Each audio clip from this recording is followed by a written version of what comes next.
이번 2023년 임금 실무비 사업을 담당하게 된 오선일입니다.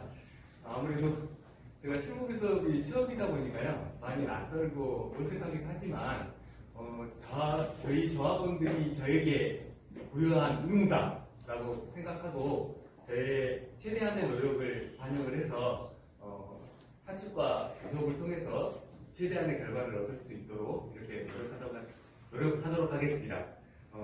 2024년 임금교섭 요구안에 대해서 설명을 좀 드리도록 하겠습니다. 순서는 1번 임금 인상 요구안, 기준시수 변경 요구안, 업무추진비 신설 및 변경 요구안, 각종 수당 요구안, 그다음에 신규 교원 채용에 대한 호봉 상한제에 대한 PT의 건 이렇게 되어 있다고 생각하시면 될 것 같습니다. 첫 번째로 총액 인건비 인상건인데요.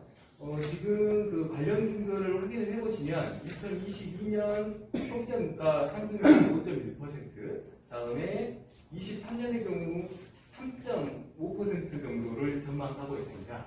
근데 실질적인 저희 생활에 미치는 부분들은 생활물가 상승률인데요.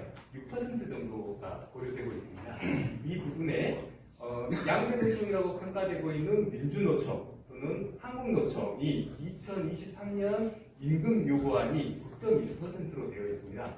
이제 또한 일반직 노조에서 요구하는 부분들도 지금 9.1% 정도 저희들이 알고 있어서요. 관련된 자료들을 첨부를 했는데 다른 그 9.1%인데 왜 우리는 5.6% 인상안을 가지고 왔느냐 이렇게 좀 의문을 가질 수 있으실 것 같아요. 근데 실질적으로 저희 공공기관의 경우에는 연차별로 이렇게 기재부에서 평가되고 있는 그 임금 인상안이 있습니다. 그 인상안을 넘어서기가 상당히 좀 어려운 부분들이 있어서요. 저희가 임금 인상안을 좀 낮추고 다른 여러 가지의 안건들을 논의 안에 집어넣기 위해서 임금 인상안이 상대적으로 좀 낮게 책정됐다라고 생각하시면 될 것 같습니다. 그리고 이제 이와 연관되어 있는 상여금 부분인데요. 저도 이 부분이 약간 좀 의문스럽더라고요. 공무원들의 경우에는 추석과 설날에 상여금이 50%가 아니고 60%로 이렇게 책정되어 있는데 왜 우리만 50%이지? 라고 하는 의문이 발생이 됐고요.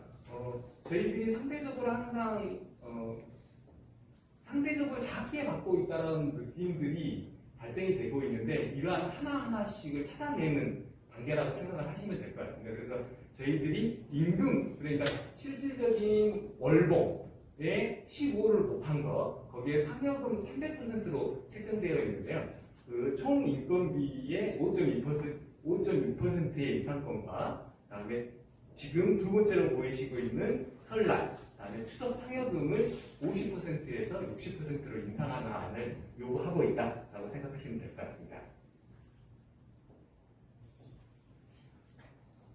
두 번째로는 기준 시수에 대한 하향 조정인데요. 이 부분은 위원장님께서 상당히 강력하게 요구하시고 상당히 불합리하다라고 저희 교섭위원들도 생각하고 있는 부분입니다.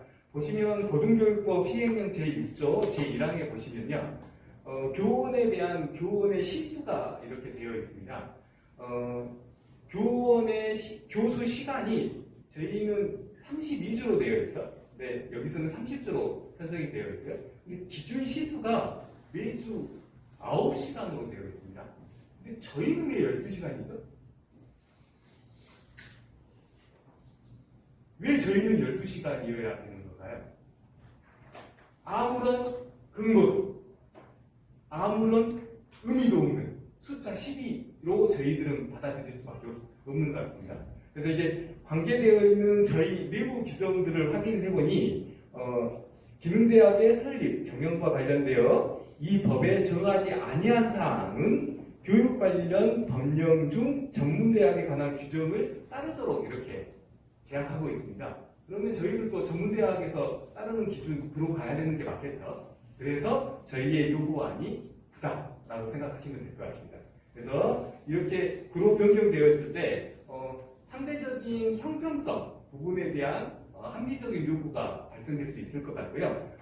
이에 따른 기존 시수의 하향에 따른 연구 실적물이라든가 아니면 양질의 교육이 진행될 수 있을 거다라고 하는 기대 효과들. 그다음에 기존 시수가 9시간으로 내려오게 된다면 초과 시수가 약간 좀 상향될 가능성이 좀 있어 보입니다. 여기에 대한 초과 강의 시스템이 인상될 수 있는 기대 효과들이 발생될 수 있다라는 안입니다.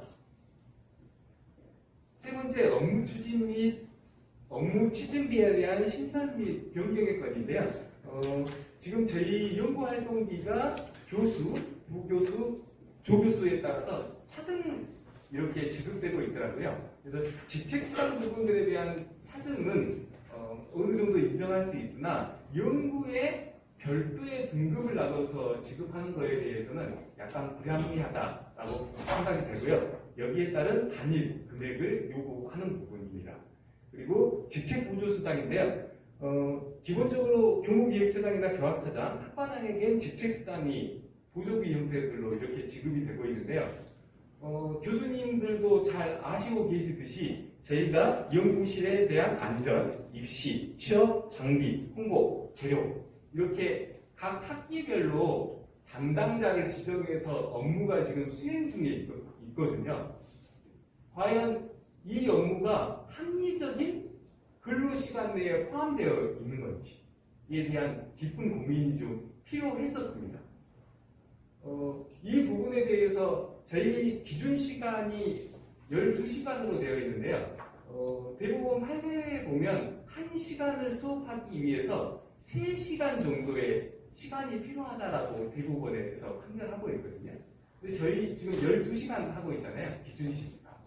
그러면 일주일에 36시간을 순수하게 수업만을 위해서 36시간을 교육시간으로 편성을 해야 되거든요.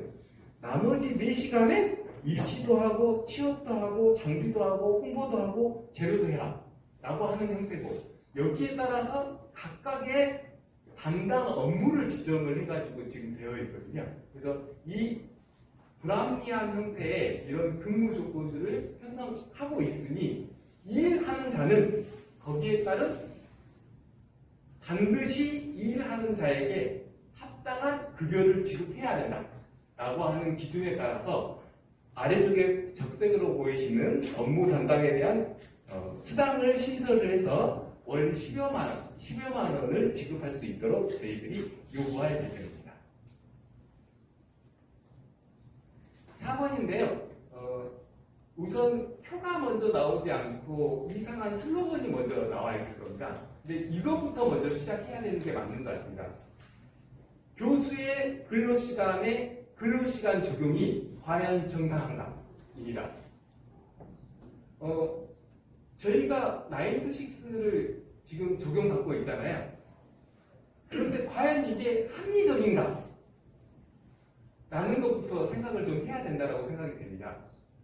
그래서 저희는 학생을 교육하기 위한 교육자이고, 그 교육을 하기 위해서 무수히 많은 연구활동들, 다음에 교육을 위한 창작 활동들을 진행을 해야 되는데, 이 시간만으로도 부족한데 여기에 따라서 앞에서 말씀드렸던 담당 업무들을 지정을 해서 지금 하고 있습니다.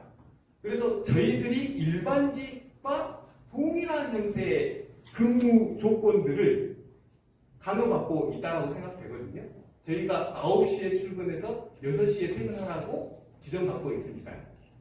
만약에 이렇게 된다고 했을 때 저희가 일반직과 동등한 형태의 근로를 받는다고 하면 일반직과 동등한 형태의 수당을 지급해달라고 하는 요구 조건이라고 생각하시면 될 것 같습니다. 만약 주당 1일 정도의 자율 근로 시간을 지정을 해주거나 아니면 9to6에서 제외된다라고 하면 4번 항목에 대한 각종 수당 부분은 제외된다라고 생각하시면 될 것 같습니다. 4번 항목을 확인하도록 하겠습니다. 현재 지금 초과 강의 수당 부분들이 있는데요. 주간 강의 수당은 변경이 역시 야간 강의의 경우에 1.5배, 이렇게 상향 조정한다라고 하는 내용이고요. 2번, 3번 항목이 상당히 좀 충격적인 내용이었습니다. 저희들 9to6 적용을 받으면요, 근로시간으로 인정이 되고요. 저희들 학생들 교육하기 위해서 야간에 나와서 근무하시죠. 다음에 각종 행정 업무를 하기 위해서 야간에 남아서 많은 교수님들이 일을 하고 있는 걸로 알고 있습니다. 그럼 당연히 근로를 했으면 수당을 지급해야죠.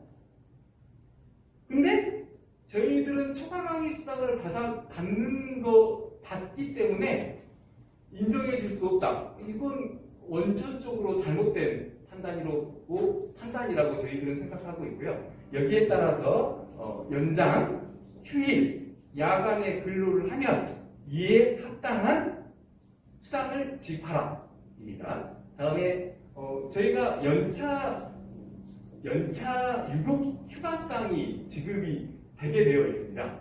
이게 저희 복무 규정에 확인을 해봤더니 단이라고 별도로 되어 있더라고요. 교원은 제외한다. 왜 저희들만 제외를 하는지 모르겠습니다.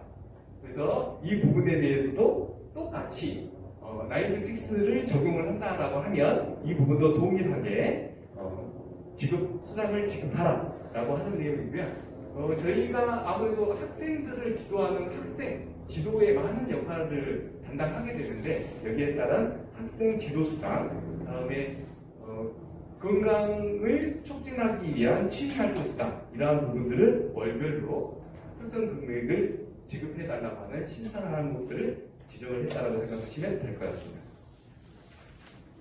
5번 항목인데요. 이 부분은 지금 현재 재직하고 계신 교수님들에게는 적용이 되지는 않지만 신규 채용되고 있는 교원의 경우에 저희가 호봉 상한제가 지금 적용되고 있습니다. 20호봉으로 상한으로 되고 있거든요. 근데 아무래도 저희 교원의 특성들을 제대로 이해하지 못하고 있는 것 같습니다.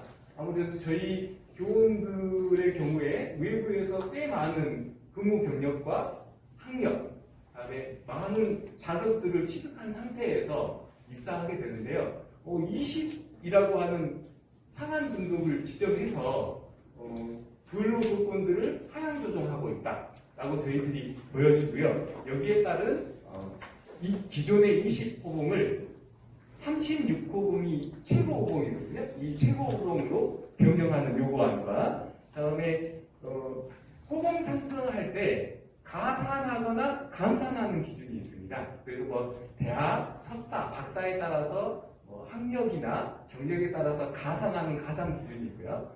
감산하는 감산 기준이 있는데 일반직은 -5로 감산하고 있고요. 일반 공무원이나 교원의 경우에는 -2에서 -5 정도로 감산하고 있더라고요. 근데 왜 저희는 7이죠? 그래서 이러한 불합리한 부분들을 변경하기 위해서 -5로 조정한다라고 생각하시면 될 것 같고요.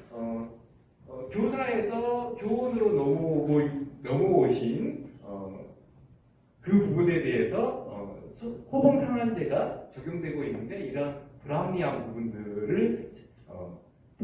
부분과 이에 따른 피해 보상, 그에 따른 환원 이러한 부분들을 요구하고 있다라고 생각하시면 될 것 같습니다. 제가 발표드린 내용은 여기까지입니다. 네.